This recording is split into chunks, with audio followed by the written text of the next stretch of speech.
Hello दोस्तों, NCERT cafe में आपका स्वागत है। आज हम लोग new NCERT geography class 7 chapter number 2 जो है हमारी पृथ्वी के अंदर को पढ़ेंगे।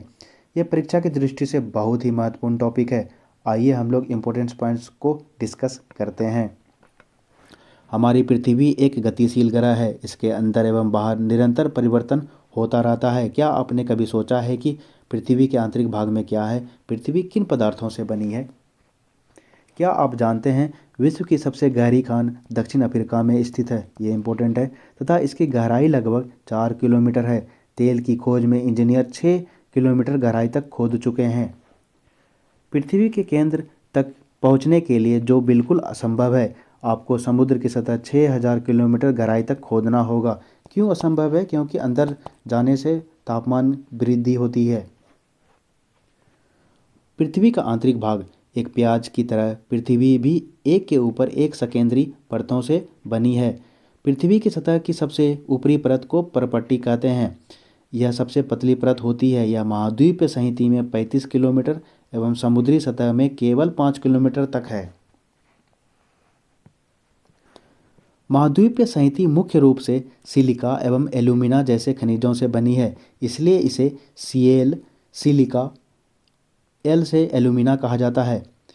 महासागर की परपट्टी मुख्यतः सिलिका एवं मैग्नीशियम की बनी है, इसलिए इसे सीमय सी से सिलिका तथा मै से मैग्नीशियम कहा जाता है।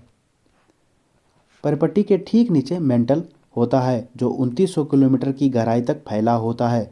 इसकी सबसे आंतरिक परत क्रोड है। आइए फिगर को देखते हैं। परपट्टी, ये मेंटल 2900 किलोमीटर, ये क्रोड हो गया, क्रोड मेंटल सीमा बाह्य क्रोड हो गया, ये आंतरिक क्रोड हो गया तुम्हारा निफे। ठीक है। परपट्टी में तुम्हारा दो पार्ट हो गया, एक महाद्वीपीय, एक महासागरीय, वही दिया हुआ है यहाँ पे। महाद्वीपीय परपट्टी ये 35 किलोमीटर, महासागरीय परपट्टी ये समुद्र से 5 किलोमीटर। ये हो गया सीमा, ये हो गया सियाल। ये पूछा हुआ प्रश्न है बीपीएससी टीचर में। सिलिका, मैग्नीशियम, महाद्वीपीय परपट्टी, महासागरीय परपट्टी, महाद्वीपीय सियाल और महासागरीय सीमा। क्रोड जिसकी त्रिज्या लगभग 3500 किलोमीटर है, यह मुख्यतः निकेल एवं लोहे की बनी होती है तथा इसे नी से निकल तथा एफ से फेरस कहते हैं। केंद्रीय क्रोड का तापमान एवं दाब काफ़ी उच्च होता है। ये पूछा गया प्रश्न है बीपीएससी में। निफे, क्रोड। क्या आप जानते हैं पृथ्वी के आयतन केवल 1% हिस्सा ही परपट्टी है? 84% मेंटल एवं 15% हिस्सा क्रोड है। पृथ्वी की त्रिज्या 6371 किलोमीटर है। मेंटल सबसे ज़्यादा, उसके बाद क्रोड, उसके बाद परपट्टी। ये हो गया तुम्हारा 84%, ये 15%, 1%, टोटल 6371 किलोमीटर। सेल एवं खनिज। पृथ्वी की परपट्टी अनेक प्रकार के सेलों से बनी है। पृथ्वी की परपट्टी बनाने वाले खनिज पदार्थ के किसी भी प्राकृतिक पिंड को सेल कहते हैं। सेल विभिन्न रंग, आकार एवं गठन की हो सकती है। मुख्य रूप से सेल 3 प्रकार की होती है: आग्नेय इग्नियस सेल, अपसादी सेडिमेंट्री सेल एवं कायांतरित मेटामॉर्फिक सेल। इग्नियस लैटिन शब्द इग्नस जिसका अर्थ है अग्नि, सेडिमेंट्री लैटिन शब्द सेडिमेंटम जिसका अर्थ है स्थिर, मेटामॉर्फिक्स ग्रीक शब्द है मेटामॉर्फोस जिसका अर्थ है रूप परिवर्तन, जिसको कायांतरित सेल कहते हैं। ये अपसादी सेल हो गया, ये आग्नेय सेल हो गया। ठीक है। द्रवित मैग्मा ठंडा होकर ठोस हो जाता है। इस प्रकार बने सेल को आग्नेय सेल कहते हैं। इन्हें प्राथमिक सेल भी कहा जाता है। आग्नेय सेल 2 प्रकार की होते हैं: अंतर्भेदी एवं बहिर्भेदी सेल। क्या आप ज्वालामुखी से निकलने वाले लावा की कल्पना कर सकते हैं। वास्तव में आग की तरह लाल द्रवित मैग्मा ही लावा है जो पृथ्वी के आंतरिक भाग से निकलकर सतह पर आता है। जब द्रवित लावा पृथ्वी की सतह पर आता है, यह तेजी से ठंडा होकर ठोस बन जाता है।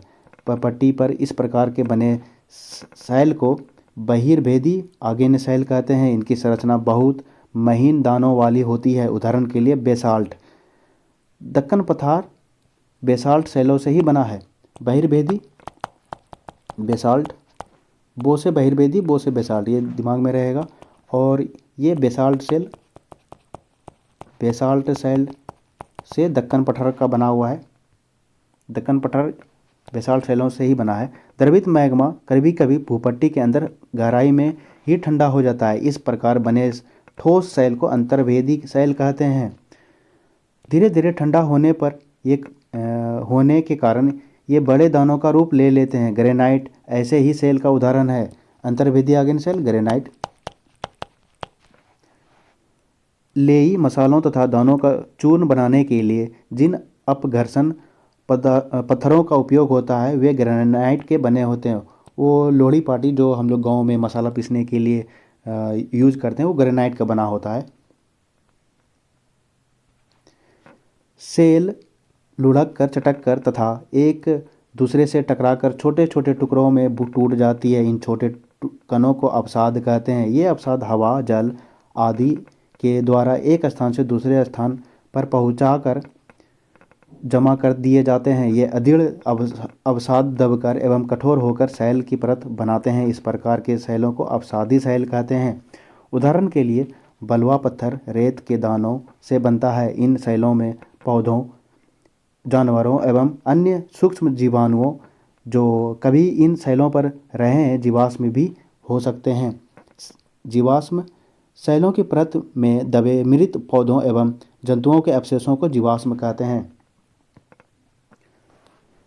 आग्नेय एवं अपसादी शैल उच्च ताप एवं दाब के कारण कायांतरित शैलों में परिवर्तन हो सकती है। उदाहरण के लिए चिकनी मिट्टी स्लेट में, चूना पत्थर संगमरमर में। ये पूछा जाता है। चिकनी मिट्टी हो गया स्लेट में और चूना पत्थर संगमरमर में। कायांतरित शैल में परिवर्तित अपसादी शैल।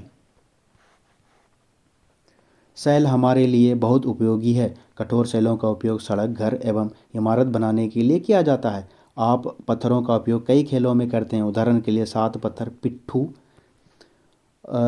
चिबड्डी, स्टापू तथा टिक टिक, किट किट, 5 पत्थर गिट्टी आदि आप अपने दादा माता पिता से पूछ सकते हैं। लाल किला बलुआ पत्थर से बना हुआ है। लाल बलुआ पत्थर से। ताजमहल सफ़ेद संगमरमर से बना है। आपको जानकर आश्चर्य होगा कि किन्हीं निश्चित दशाओं में एक प्रकार की शैल चक्रीय तरीके से एक दूसरे में परिवर्तन हो जाते हैं। एक शैल से दूसरे शैल में परिवर्तन होने की इस प्रक्रिया को शैल चक्र कहते हैं। आप जानते हैं कि द्रवित मैग्मा ठंडा होकर ठोस आग्नेय शैल बन जाता है। ये आग्नेय शैल छोटे छोटे टुकड़ों में टूटकर एक स्थान से दूसरे स्थान पर स्थानांतरित होकर अपसादी शैल का निर्माण करते हैं। ताप एवं दाब के कारण ये आग्नेय एवं अपसादी शैल कायांतरित शैल में बदल जाते हैं। अत्यधिक ताप एवं दाब के कारण कायांतरित शैल पुनः पिघलकर द्रवित मैग्मा बन जाता है। यह द्रवित मैग्मा पुनः ठंडा होकर ठोस आग्नेय शैल परिवर्तित हो जाता है। ये शैल चक्र दिखाया गया है। जैसे आग्नेय शैल से अवसाद बना, फिर उसके बाद अपसादी शैल, फिर उसके बाद कायांतरित शैल, उसके बाद फिर मैग्मा बन जाता है। ये शैल चक्र दिखाया गया है इसमें।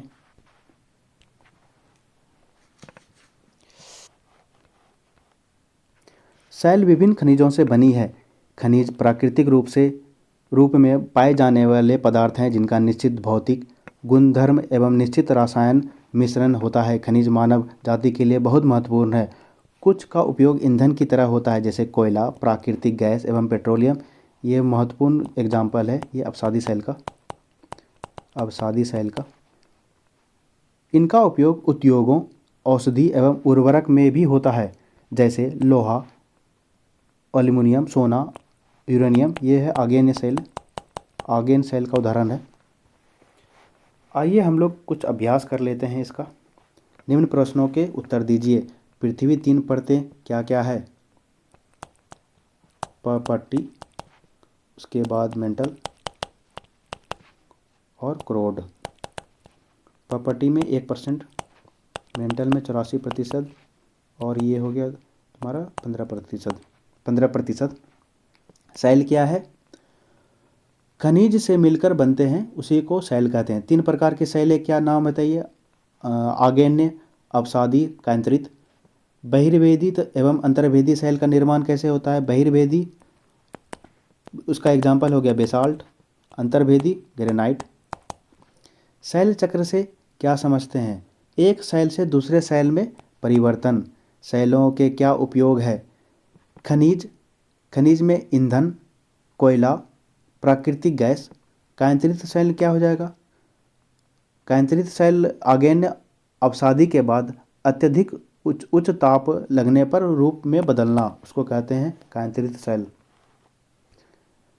द्रवित मैग्मा से बने सेल को क्या कहेंगे? आग्नेय। पृथ्वी की सबसे भीतरी परत को क्रोड, मेंटल हो गया सीमा, पपट्टी हो गया सियाल, क्रोड हो गया नीफे। पीपीएससी में पूछा गया प्रश्न। सोना, पेट्रोलियम एवं कोयला किसके उदाहरण है? खनिज। सेल जिसे जीवाश्म होते हैं, अपसादी सेल। अपसादी सेल का उदाहरण कोयला, ये पूछा गया प्रश्न है। पृथ्वी की सबसे पतली परत परपट्टी। मिलान कीजिए। क्रोड कहाँ है? इसमें तो नहीं है क्रोड। हाँ, सबसे भीतरी परत क्रोड, तो को का 5। खनिज, हाँ खनिज, इसका एक निश्चित रासायनिक मिश्रण होता है खनिज, इसका 4। सेल पृथ्वी की सतह है। उसके बाद चिकनी मिट्टी स्लेट बनाता है, स्लेट में बदलता है। सियाल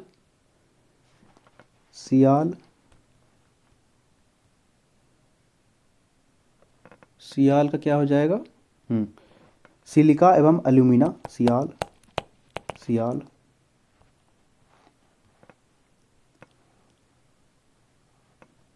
तो दोस्तों, ये वीडियो कैसा लगा? अगर आपको अच्छा लगा तो कृपया करके शेयर कर सकते हैं अपने दोस्तों के साथ, और सब्सक्राइब भी कर लीजिए। हो सके तो बेल आइकन को भी दबा दीजिए। कोई भी वीडियो अगर अपलोड होता है तो आपको नोटिफिकेशन मिल सकता है। तो धन्यवाद मित्रों, आपका दिन शुभ हो। जय श्री राम।